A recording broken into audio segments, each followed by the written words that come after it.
ఎక్కడో సందేహం వచ్చింది నాకు, తర్వాత తీరిపోయింది. మీకు వచ్చే అవకాశం ఉంది కాబట్టి సందేహం కలిగించి తీరుస్తా. పై పద్యంలో కలడంబోధి కలండుగాలి ఆకాశస్థలిన్ దిక్కులను పగలగ్ని కలడగ్నిన్ దిశలను పగల నడిశలను ఖద్యోత చంద్రాత్మలను కలడు ఓంకారమనం త్రిమూర్తుల త్రిలింగ వ్యక్తులందంతడన్ గలడీశుండు గలను తండ్రి అన్నప్పుడు వెదుకంగా నేల ఈయాయడని అన్నాడు. వెతకడం ఎందుకు అనవసరంగా అన్నాడు, అంతే కదా. తర్వాత పద్యంలో ఏమన్నాడు, ఇందుగలడందులడిన సందేహము వలదు చక్రి సర్వోపగతుండు. ఇక్కడ ఉన్నాడు అక్కడ ఉన్నాడనే సందేహం అక్కర్లేదు. చక్రి సర్వోపగతుండు, అన్నింట్లోనూ ఉన్నాడు. ఇప్పుడు మనకి సరదాకి వంట పదార్థాల్లో సర్వోపగతుడు అంటే ఎవరో తెలుసా? ఉల్లిపాయ. అది లేకుండా కూరలు చేయడం చేత కాదు. అంచేత ఉల్లిపాయ భగవంతుడితో సమానం, అన్నింటిలోనూ బారేస్తారు బట్టికి. వంకాయ కదే, టమోటా కదే, కర్మ కాలితే పప్పులో కూడా అదే. ఉల్లిపాయ లేకుండా కూర ఏమిటి, అది పెద్ద విచిత్రం కొంతమందికి అక్కడ. అంచేత ఈ భూలోకంలో ఈ కాలంలో సర్వోపగతులు ఎవరంటే చక్కెర కాదమ్మా, అది కూడా చక్కెరే. ఉల్లిపాయ చక్రాలు ఉంటాయి, చక్రాలు ఏం తరుగుతారు కదా. అంచేత చక్కెర అంటే ఉల్లిపాయ. ఉల్లిపాయ లేకుండా మనం ఏం చేయలేం కదా, చేయొచ్చు, చాలా చేయొచ్చు మరి. అంచేత సర్వోపగతులు అని, అటువంటి సర్వోపగతులు ఎందెందు వెతికి చూసిన అందందేగలడు అన్నాడు. పై పద్యంలో వెదుకంగానే ఎలా అన్నాడు పోతన్న గారు, కింద పద్యంలో వెతికి చూస్తే దొరుకుతాడు. వెదుకంగానే ఎలా అని నువ్వే చెబుతావు, వెతకడం మానేయమని. వెతికితే దొరుకుతాడు, ఎందుకు వెతకాల మానేయాలా? ఇది సందేహం. సాహిత్యాన్ని ఈ దృష్టితో అధ్యయనం చేయాలి. మామూలు వాడు చేయకపోవచ్చు, తెలుగు ఉపాధ్యాయులు విద్యార్థులు చేయాలి. లేకపోతే మామూలు వాడికి తేడా ఏమిటి? పైన వెదుకంగానే ఎలా అంటే వెతకద్దనే కదా, కింద వెతకి చూసినా అంటే వెతకమనే కదా. ఏం చెబుతున్నాడు పోతన్న గారు మనకి? వెతకాలి. ఎలా వెతకాలి? ఒక 10వ తరగతి కుర్రాడు ఫోన్ వాడుతున్నాడు, తండ్రిని పీకి పెండెట్టేసేసి. ఇంటర్మీడియట్ కుర్రాడు, డిగ్రీ కుర్రాడు ఫోన్లు వాడతారు కదా. అంటే ఈ స్మార్ట్ ఫోన్లు ఇంకా అప్పుడెప్పుడు కొత్తగా వచ్చిన కాలంలో చెప్పుకుందాం. ఫోన్ వాడుతున్నాడు, అది బేసిక్ ఫోన్. మామూలు నా దగ్గర ఉంటుందిగా ఫోను, శాంసంగ్ డొక్కు ఫోను, అదే వాడతాడు. ఆన్ ఆఫ్ తప్ప ఏముండవు అందులో, మనకు అవసరం లేదు. అదే అప్పుడు అదే కొనిచ్చా, అదే ఎక్కువ. దానికే వాళ్ళు నాన్న రెచ్చిపోతున్నాడు, నీకు ఫోన్ ఎందుకు, నీకు ఫోన్ అందులో ఉన్నా అందరికి ఉందని. ఓసారి వాడు బడికి వెళ్తుంటే అది కనపడలేదు, కట్టేశాడు, ఎక్కడ పెట్టాడు, కనపట్టలేదు. ఎక్కడో పెడతారు కదా మన వాళ్ళు ఫోన్. ఇంకా స్నానానికి వెళ్ళినా ఫోన్ ఉండాల్సిందే కదా. అబ్బే, శ్రీ మహావిష్ణువు శంఖచక్రాలైనా వదులుతాడు కానీ మనం ఈ స్మార్ట్ ఫోన్ వదలం. అక్కడే ఉన్న ఫోన్ చేస్తాడేమో, ఇప్పుడు కొంపలు అంటుకుపోతాయేమో. అప్పుడు కూడా తల్లి కూడా మాట్లాడాల్సిందే. ఎక్కడో పెట్టేసాడు, పోయింది అది. అక్కడికి ఈ తండ్రికి చెబితే ఫోన్ చేసుకోరా, ఏమైనా ఫోన్ చేశాడు, స్విచ్ ఆఫ్ అని వస్తుంది. బాగానే చేస్తే కదా వచ్చేది. ఎంత వెతికినా దొరకలా. తల్లికి చెప్పాడు, అమ్మ నా ఫోన్ లేదు, నా ఫోన్ లేదు. ఫోన్ లేకపోతే ఏమైందిరా, కాలేదు, నాకు కుదరదమ్మా, ఉండాలి, నీకు ఏం తెలుసు, నాకు బోల్డ్ ఇబ్బందులు ఉంటాయి. తల్లి వెతికిందండి. వీడు గంట సేపు వెతికినా దొరకని ఫోను తల్లికి 5 నిమిషాల్లో దొరికింది. అమ్మ గంట సేపు వెతికినా ఫోన్ దొరకలేదు, నాకు నీకెలా దొరికింది అంటే, నువ్వు ఫోన్ అనుకుని వెతికావమ్మా, నేను 25,000 బడ్జెట్ అనుకుని వెతికానమ్మా.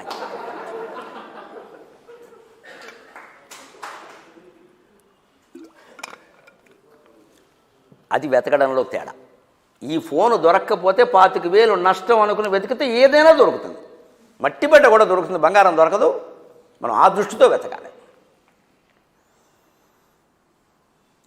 పర్వాలేదులే, పోయినా పర్వాలేదు, ఇంకోటి కొనుక్కోవచ్చు, అసలు పోవడమే మంచిదేమో, కొత్తది కొంటారు అన్నట్టుగా ఆలోచిస్తే దొరకదు. అది నీకు దొరకాలని లేదు కదా. ఇప్పుడు నిద్రపోయేవాడిని లేపచ్చండి, మెలుగుగా ఉన్నవాడిని ఎవడు లేపుతాడు? మెలుగుగా ఉండి లేవడం ఇష్టం లేని వాడు లేపలేము. నిద్రపోయేవాడిని లేపచ్చు, కత్తి పెట్టి పొడిచి లేపచ్చు అవసరమైతే. నిద్రపోయి మెలుగుగా ఉన్నవాడిని ఎలా లేపుతాం? వస్తువులు పోయినప్పుడు వెతికే విధానం ఎలా ఉండాలి? దొరికి తీరాలి. ఎందుకు పోవాలి అసలు? మనం ఖర్చు పెడితేనండి, భార్యాభర్త ఇష్టపడితే ₹1,00,000 దానం ఇవ్వచ్చు, ₹1,00,000 ఖర్చు పెట్టుకోవచ్చు. ఇద్దరికీ ఆదాయం ఉండి పెట్టుకుందామంటే జల్సా పెట్టుకోవచ్చు. కానీ మనకు తెలియకుండా ఇంట్లో ₹10 పోయినా ఇద్దరిలో ఎవరో ఒకరు దోషే, పట్టుకోవలసిందే ఆ వ్యవహారం. లేకపోతే కుటుంబాలు నిలబడం. తెలియకుండా డబ్బులు పోవడానికి లేదు. ఎవరు తీశారు? కొడుక, కూతురా? మా అబ్బాయి బంగారం అనక పోయి ఉండొచ్చు. ఇవాళ ₹10, రేపు 10 లక్షలు పోతాయి. అది తేలాల్సిందే. అవసరమైతే ₹10 నన్ను అడకపోయావా, ఎందుకు తీసావు అని దండించాల్సిందే. అశ్రద్ధ చేసాము అంటే కుటుంబాలు నాశనం అయిపోతాయి. మనకు తెలిసి ఇవ్వడం వేరండి, దానం ఇస్తాం, ఖర్చు పెట్టుకుంటాం అనుకున్నాం, ఇద్దరం కూడా తప్పే ఉంది, పెట్టుకుంటాం, మనం ముందు ఖర్చు పెట్టుకుంటాం, లేదా ముందు దానం ఇచ్చుకుంటాం. తెలియకుండా పోయిందంటే మాత్రం అది ఇద్దరిలో ఎవరో ఒకరిది అసమర్థత, అయితే ఇద్దరిది కూడా. భగవంతుణ్ణి ఎలా వెతకాలి అంటే, ఆ తల్లి చెప్పినట్టుగా, నాయన నువ్వు ఫోన్ అనుకుని వెతుకవు, నేను 25,000 బడ్జెట్ అనుకుని వెతికాను. ఎందుకంటే స్మార్ట్ ఫోన్లు వచ్చాయరా, 4Gలు 5Gలు వచ్చాయి. నువ్వు ఇది పోతే అది కొనమంటావు. మీ నాన్నకి నువ్వు అంటే వ్యామోహం, నాయన కొంటాడు. మరి ఎంత ఖర్చు అయిపోతుంది ఇక్కడ? అందుకని నేను వెతకబట్టి దొరికిందిరా. భగవంతుడు కూడా దొరక్కపోతే నేను ఉండలేను, దొరక్కపోతే నేను ఉండలేను, దొరక్కపోతే నేను ఉండలేను, నా బతుకు అయిపోయినట్టే అని వెతికితే దొరుకుతాడు. అంతే తప్ప దొరికితే ఓసారి బాగుండే ఎందుకైనా మంచిది ఇవాళ శుక్రవారం కూడాను అని సాగదీస్తే దొరకడు. శుక్రవారం వక్రవారం ఆయనకు తెలియదు. అందుకే ప్రహ్లాదుడికి దొరికాడు. అప్పటికీ హిరణ్యకశిపుడు బెదిరించాడు. ఇక్కడ అక్కడ స్పష్టంగా కుదరదు. నేను చెబుతున్నాను, నాస్తికులు ఇలాగే మాట్లాడతారు. అదిగో ఆ స్తంభం ఉంది స్పష్టంగా. ఈ స్తంభంలో నీ దేవుడు ఉన్నాడా అన్నాడు. అంతటా ఉన్నవాడు స్తంభంలో ఉండడా అన్నాడు ఆయన. అంతే. అప్పుడు ప్రవక్తల గారు చెబుతారండి ఓ పద్యంలో, హరి సర్వాకృతులంగలండనుచు దైత్యేంద్రుండు భాషింప అంటాడు. ప్రహ్లాదుండు భాషింప. అన్ని చోట్ల ఉన్నాడు, అన్ని చోట్ల ఉన్నాడని ప్రహ్లాదుడు చెబుతూ ఉంటే, అయితే ఈ స్తంభంలో చూపించగలవా, ఎక్కడ చూపించగలవా గద పట్టుకునినా సభామంటపంలో తిరుగుతున్నట్టు ఎక్కడ కొడదావా అని. వెంటనే విష్ణుమూర్తి అనుకున్నట్ట అన్ని చోట్ల ఉన్నమాట ఆయన నిజమే. కానీ ఇప్పుడు ఏం చేయాలి? హిరణ్యకశ్యపుడు నమ్మాలి అంటే నరసింహాకారం ధరించాలి. ఎందుకని వీడు పగలు చంపొద్దు, రాత్రి చంపొద్దు, బయట చంపొద్దు, లోపల చంపొద్దు, ఆయుధంతో చంపొద్దు, ఆయుధం కాని దాంతో చంపొద్దు, గాలిలో చంపొద్దు, నేలలో చంపొద్దు అని తగిన ప్రదేశం వెతుక్కోవాలి, తగిన రూపం ధరించాలి. అందుకని సగం మనిషి అయ్యాడు, సగం మృగం అయ్యాడు. పగలు చంపలేదు, రాత్రి చంపలేదు, సంధ్యావేళలో చంపించాడు, ఇంట్లో చంపలేదు, బయట చంపలేదు, గడప మీద చంపించాడు, గడప మీద చంపాడు. ఆయుధాలతో చంపలేదు, ఆయుధాలు కాని దాంతో చంపలేదు. గోళ్ళు ఆయుధాలు అంటే గోళ్ళు ఆయుధాలు అయితే అందరినీ అరెస్ట్ చేయవలసిందే, ఆయుధాలు దాచుకున్నామని. గోళ్ళు ఆయుధాలు కాదు, కానీ ఆపద వచ్చినప్పుడు గోళ్ళు కూడా ఆయుధాలు అవుతాయి. ఇంకేం లేనప్పుడు ఏం చేస్తాం? రెక్కేస్తాం. గోళ్ళు ఆయుధమా కాదా అంటే అవసరమైనప్పుడు అవుతుంది, మామూలుగా కాదు. గోళ్ళను ఎవరు ఆయుధాల పట్టికలో రాయరు. అంచేత ఆయుధం కానిది ఆయుధం అయినది అయిన గోళ్లతో చెప్పాడు. పగలు కాదు, రాత్రి కాదు, సంధ్యా సమయంలో చెప్పాడు. ఇంటా కాదు, బయట కాదు, గడప మీద చెప్పాడు. అంటే ప్రహ్లాద చరిత్ర మనకు అందిస్తున్న సందేశం, మృత్యువును ఏ రకంగా మనం జయిద్దామని ప్రయత్నించినా ఏదో ఒక రకంగా అది వస్తుంది. ఆ ప్రయత్నమే అనవసరం. హిరణ్యకశిపుడు వచ్చింది మనకి రాదా? అందుకని ఈయనేం చేసేట వీడు దుంపతగా ఇప్పుడు వీడైనా కనపడడం మామూలే. స్తంభ రూపంలో ఉన్నది కూడా నేనే, మైకు రూపంలో ఉన్నది నేనే. కానీ స్తంభ రూపంలో ఉన్న విష్ణువు వాడు నమ్మడు. వీడు అనుకున్న రూపంలో కనపడితేనే నమ్ముతాడు. నాస్తికుడు మాటలు అలా ఉంటాయి. కంటికి కనపడడం అంటే అర్థం అది. అందుకని నరసింహాకృతి నుండే నచ్యుతుడు. అక్కడ మొత్తం సభామంటపం అంతా ఆయన కూడా ఏం చేస్తున్నాడు, వీడు ఎక్కడ కొడతాడో మొత్తం హాల్ అంతా నరసింహరూపమే ధరించేస్తారు. కొట్టిన చోట నుంచి బయటపడేలాగా. అది ప్రహ్లాదుని అదృష్టం, హిరణ్యకశిపుని అదృష్టం. అప్పుడు వాడు స్తంభాన్ని భేదించగానే నరసింహస్వామి బయటికి వచ్చాడు. ఎలా ఉన్నాడండి? నారసింహవపు శ్రీమాన్ కేశవ పురుషోత్తమక. కేవల హరి ఆకారము కాదు, నరరూపముగా, నరమూర్తి కాదు, కేవల హరిమూర్తియు కాదు, నరమూర్తి కాదు, కేవల హరిమూర్తియు కాదు, మానవాకారము కేసర్యాకారమునున్నది హరిమాయా రచితమగు యథార్థము చూడన్. మాయారచితమగు యథార్థము అనే మాటలో శంకరాచార్య స్వామి అద్వైత సిద్ధాంతం అంతా ఇవిడించారు. పోతన గారు ఒక్క మాటలో భాగవతం యొక్క పారమ్యం అద్వైతమే తప్ప మరొకటి కాదు. వెర్రి మాటలు చెప్పద్దు. ఇతర మతాలుగా అద్వైతానికి వ్యతిరేకంగా ప్రచారం చేస్తున్నవేవి భాగవతం చెప్పలేదు, అద్వైతం మాత్రమే చెప్పింది. అందుకని నేను కంఠోక్తిగా బహిరంగ సభలో చెబుతున్నా, సిద్ధాంతం అంటే అద్వైతమే, జగద్గురువు అంటే శంకరాచార్య మాత్రమే. సమస్య ఇదే. హరిమాయా రచితముగ యథార్థం. ఎలా ఉందంటే నరమూర్తి కాదు. మనిషి అనుకుందామా అంటే సింహం, జూలు అన్నీ ఉన్నాయి. కేవలం హరిమూర్తి కాదు. అలాగని సింహమే అనుకుందామంటే కింద కాళ్ళు పంచగట్టుకున్నాడు శుభ్రంగా. రామరాజు అంచకచ్చు పంచే కట్టాడు ఇక్కడ. మనిషి అనుకోవందామంటే సింహం పైన సింహం ఆకారం, సింహం అనుకుందామంటే కింద మనిషి ఆకారం. అంతే. కేసరియాకారం, మానవాకారము కేసరియాకారమునున్నది, మనిషి ఆకారము ఉంది, కేసరాకారం ఉంది. ఇది ఎలా ఉందంటే హరి మాయారచితముగు యథార్థము చూడండి. ఇది యథార్థమే కానీ మాయారచితం. ఈ సృష్టి అంతా యథార్థమే కానీ మాయారచితం. అదే అద్వైతం. సృష్టి లేదు అని శంకరాచార్య చెప్పలేదండి. కొంతమంది తెలియని వాళ్ళు ఏమంటారంటే కనబడుతుంటే లేదంటారు ఏమిటండి, అదేం సిద్ధాంతం? కనబడింది లేదని ఆయన అనలేదండి. జగన్ మిథ్య అన్నారు శంకరాచార్య, జగన్ నాస్తి అనలేదు. గమనించాలండి. నాస్తి వేరు, మిథ్య వేరు. జగన్ నాస్తి అనలేదు శంకరాచార్య, అంత అమాయకుడు కాదు. జగత్తు లేదనలేదు ఆయన, జగత్ మిథ్య అన్నారు. మిథ్య అంటే అర్థం ఏంటి? ఉన్నట్టు కనబడుతోంది, ఉందో లేదో తెలుసుకోవాలి. తెలుసుకుంటే ఉండదు, తెలియకపోతే ఉంటుంది. తెలియటయే మోక్షము, తెలివి లేకపోవటయే బంధం. త్యాగరాజు మాట తెలిసి రామచింతన చేయవే మనసా. తెలిసి అంటే అర్థం అది. అంటే హరిమాయా రచితం ఒక యథార్థం అంటే ఆ రూపం ఒక్కటి కాదు, మనందరి రూపాలు ఈ జగత్తంతా కూడా ఇది యథార్థమే. ఇదేమిటిది శుభ్రంగా 7 రోజులు ఇక్కడ సప్తాహం చెబుతున్నాను. ఏమంటే ఇదంతా మాయండి అని సంభావన కూడా మాయంటే కొంపలు అంటుకుపోతాయి. మాయంటే అలాగా చెప్పాం కదా.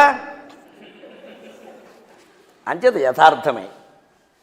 వారు ఇచ్చేది వారు ఇవ్వాల్సిందే, నేను పుచ్చుకునేది పుచ్చుకోవాల్సింది. కానీ నాకైనా వారికైనా అదృష్టం ఏమిటంటే ఈ ఇవ్వడం ఏమిటి, ఆ మాటలకి ఇది ఏమిటి అని వారు భావిస్తారు. నాకు తెలుసు ఈ మాటలకి ఇది ఏమిటి అని వారు భావించాలి.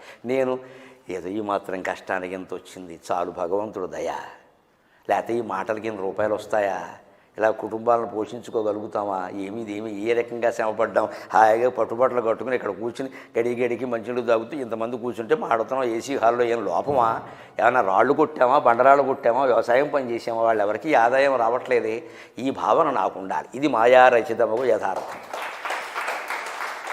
వారు ఇచ్చింది ఎక్కువ అనే భావన నాకు ఉండాలి, ఇచ్చింది తక్కువ అనే భావన వారికి ఉండాలి. అప్పుడు మంచి కార్యక్రమాలన్నీ బ్రహ్మాండంగా. మీకైనా అంతే, కష్టపడితే వచ్చింది, అబ్బాయి మనం ఏదో పడ్డాము భగవంతుడి దేవాలు ఇదేనా వచ్చింది అంతే ఉండాలమ్మ. అసంతృష్టి ప్రవేశించింది అంటే అది ఎటుదారి తీస్తుందో తెలియదు. అందుకని ఒక్కసారి నరసింహ స్తోత్రం చేసి 2 నిమిషాల్లో మనం సెలవు తీసుకుంటాం. శ్రీమత్పయోనిధి నికేతన చక్రపాణే భోగీంద్ర భోగమణిరాజిత పుణ్యమూర్తి యోగీశ శాశ్వత శరణ్య భవాబ్ధిపోత లక్ష్మీ నృసింహ మమ దేహి కరావలంబం. లక్ష్మీ నృసింహ మమ దేహి కరావలంబం. సంసారదావదఘనాకులభీకరోరుజ్వలావళీభిః అతిదగ్ధతనూరుహస్య త్వత్పాదయుగ్మసరసీం శరణాగతస్య లక్ష్మీ నృసింహ మమ దేహి కరావలంబం. సంసారజాలపతితస్య జగన్నివాస సర్వేంద్రియార్థబడిశాగ్ర ఝషోపమస్య ప్రోత్కంపిత ప్రచుర తాలుకమస్తకస్య లక్ష్మీ నృసింహ మమ దేహి కరావలంబం. సంసార సర్ప విషదిగ్ధమహోగ్ర తీవ్ర దంష్ట్రాగ్రకోటి పరిదష్ట వినష్టమూర్తే నాగారివాహన సుధాబ్ధి నివాస శౌరే లక్ష్మీ నృసింహ మమ దేహి కరావలంబం.